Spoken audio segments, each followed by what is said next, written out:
Hello and welcome to Sammy's Midnight Hour. I'm your host, Sam, and with me as always, my co-host and wife, Tish.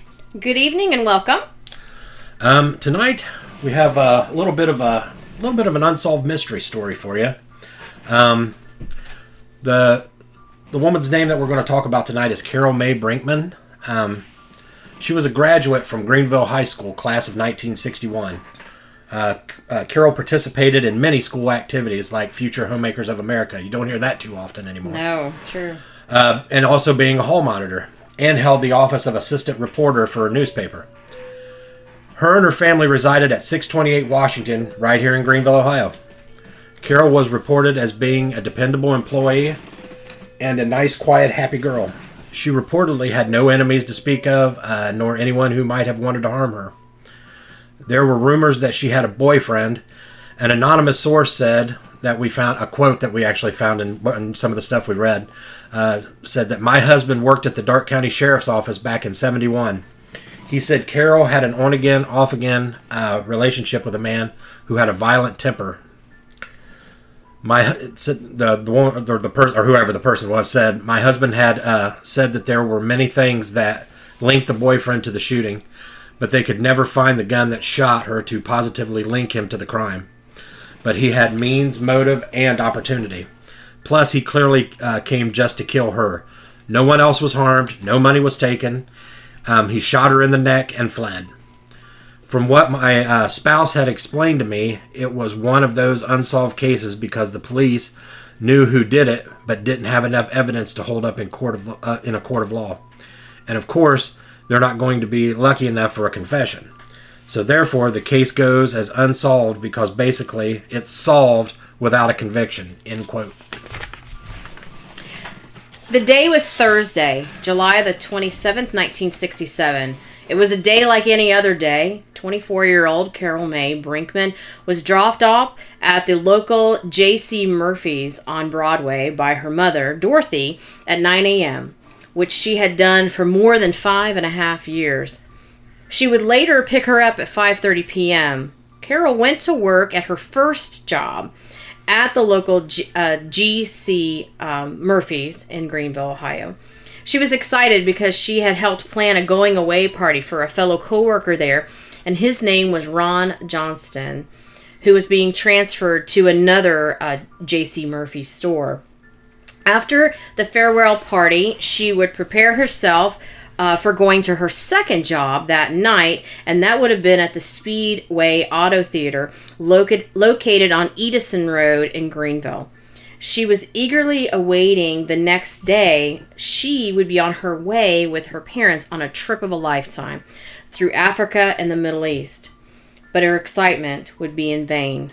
neither Carole nor her parents would have any idea what kind of horrors would unfold at the drive-in that very night. The time was approximately 10:20 p.m. It was a slow night for the drive-in, as there was only 9 cars inside the theater. When from the darkness, a shot rang out from either a rifle or a handgun.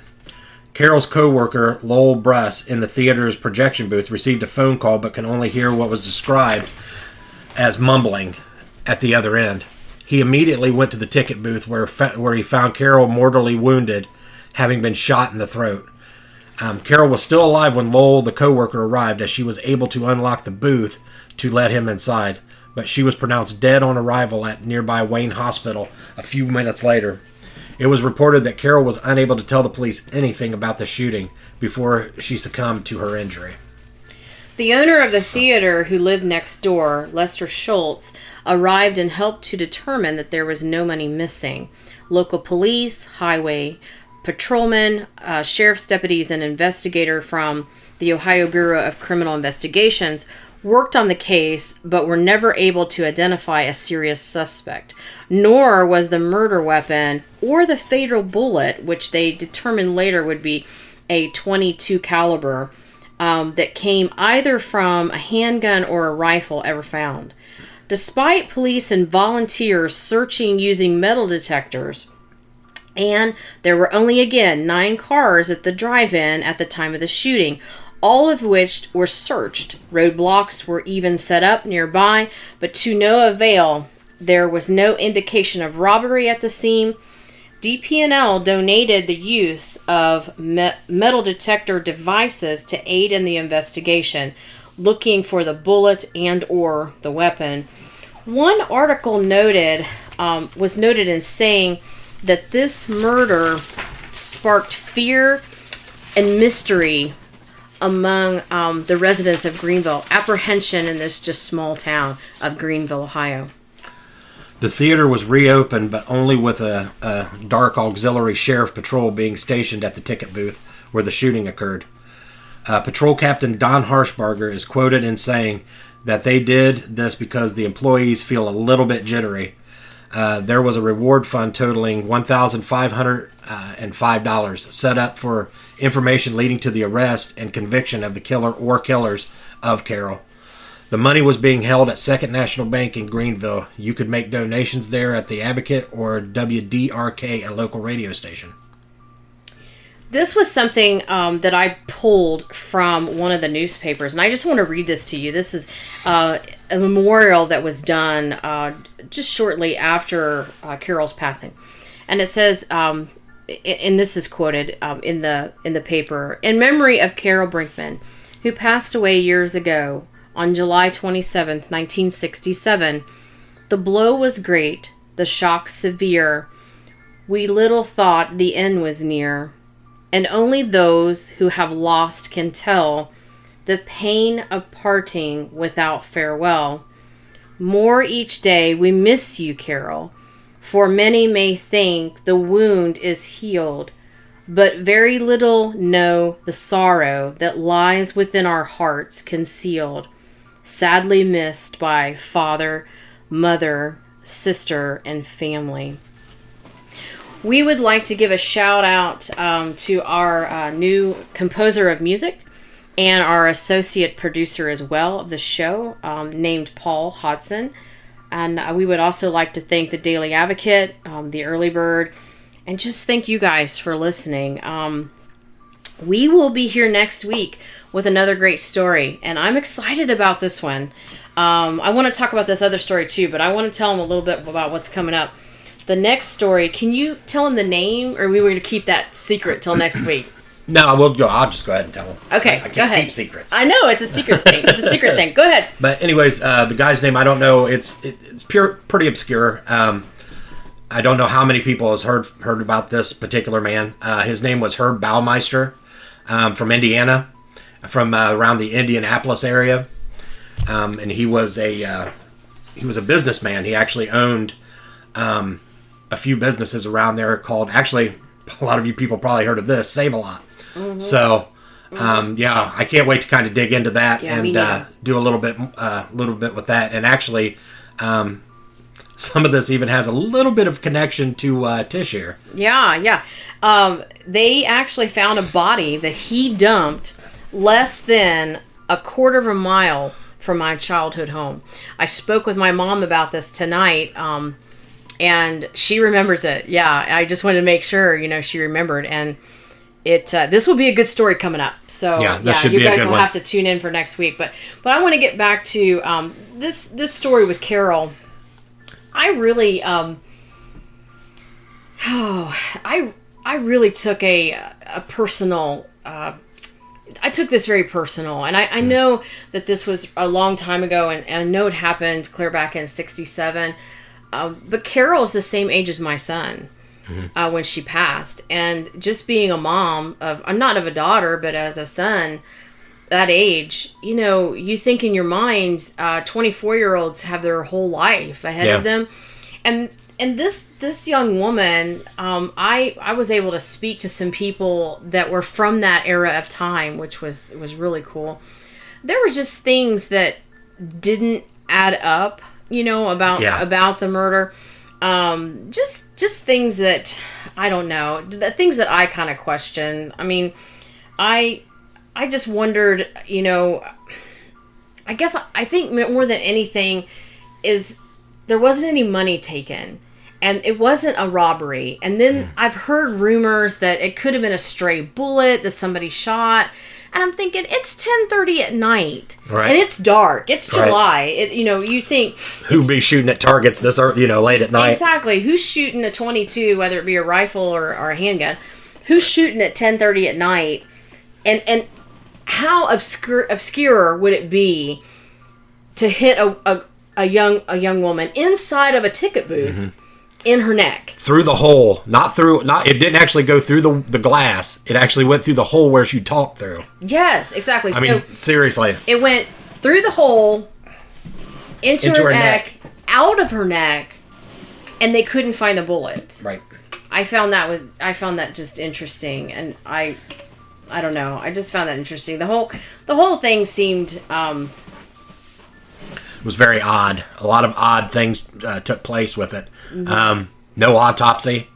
That's the biggest thing for me. Why wasn't that done? I mean, even obvious that you could see that how she died was through a bullet wound, but I always thought that was just standard procedure.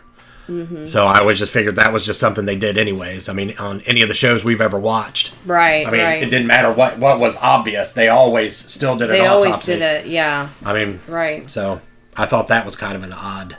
Right. How many of y'all remember the J.C. Murphys? We talked. Mom and I talked about that on the way home too. The thing I remember as a kid is the candy. Yeah. Do you remember the candy? Yeah. I remember on the stairs. I remember calling it Murphy Mart.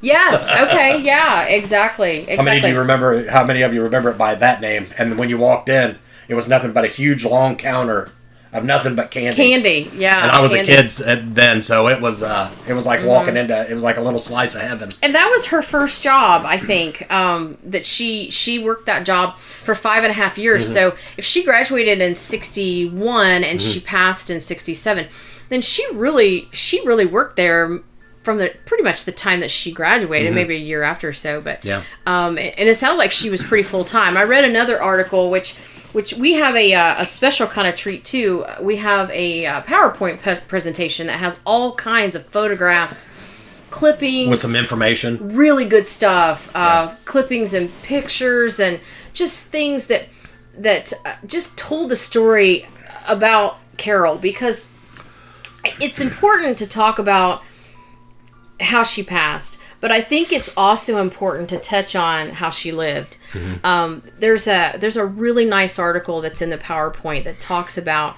the people that knew her said she was nice, she was quiet, she was happy.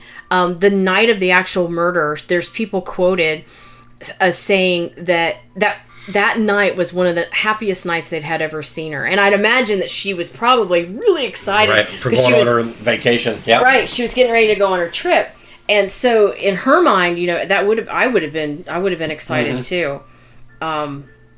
But yeah, this just really touched me, this story. And I've heard this story many times from my parents, and maybe you guys have heard it as well. Or maybe you were there. You have a parent or something that was there, or a grandparent or something. Because my mom is that age, so not to tell your age, Mom, I'm sorry, but my mom is there. She was that age, so she definitely remembers that story very, very vividly, and how it just left a huge unsettling feeling in the town of Greenville. Right. Something that's not solved. Yeah. Right.